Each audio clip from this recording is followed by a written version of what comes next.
Benedict, good morning. Ilang divers ba ang mahigpit na isinasailalim sa medical check-up ng medical team ng PCG? Good morning Kuya, good morning Kat. Nasa mahigit 30 technical divers yung mahigpit na isinasailalim sa medical check-up ng naka-standby na medical unit ng Philippine Coast Guard upang masiguro nga yung kalusugan ng mga ito.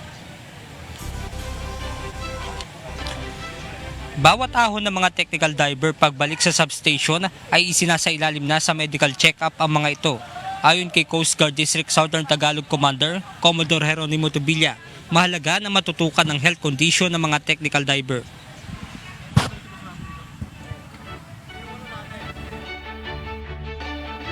So from time to time, may naka-standby or resting, ganun yung gagawin natin para hindi naman natin na they are our workforce right now. This is a diving operation right now. So yung i-preserve yung healthiness ng mga divers natin to continue the operation, yun ang pinaka-importante. Sa bahagi ng Taal, para pa rin sa paghahanap ng kada araw, 2 team ng technical diver ang nagpapalitan sa pagsisid sa ilalim. Ayon pa kay Commodore Tobilla, hindi nila isinasantabi ang paggamit ng Remote Operated Vehicle o ROV sa paghahanap sa mga nawawalang sabungero. Pero iba pa rin kung hahanapin ito sa tulong ng mga diver.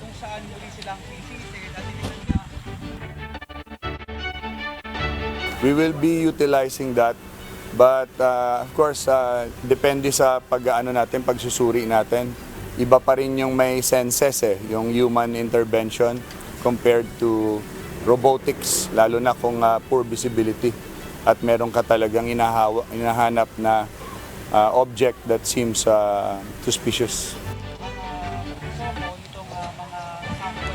Dagdag pa ni Tobilla, sa pamamagitan din ng mga diver ay umaasa sila na mabibigyan ng hustisya ang mga pamilya ng missing sabungero. Yes, as much as we could, as much as we can, lahat ng kaya naming gawin para makatulong kami sa investigasyon at maibisan namin yung mga kalungkutan ng mga pamilya nung nawawala, tinahanap. Gagawin talaga po ng inyong Philippine Coast Guard at ng mga ibang ahensya na nandito. Kat sa ngayon ay naghahanda na nga itong grupo ng unang team ng technical diver na sisisid nga doon sa ground zero. At ayon nga rin sa Philippine Coast Guard ay inaasahan din na ngayong araw ay darating yung ROV na gagamitin na malaking tulong sa isinasagawang search and retrieval operation. At yan muna ang ating update mula rito sa Laurel, Batangas. Balik sa inyo dyan, Kat. Maraming salamat, Benedict Samson.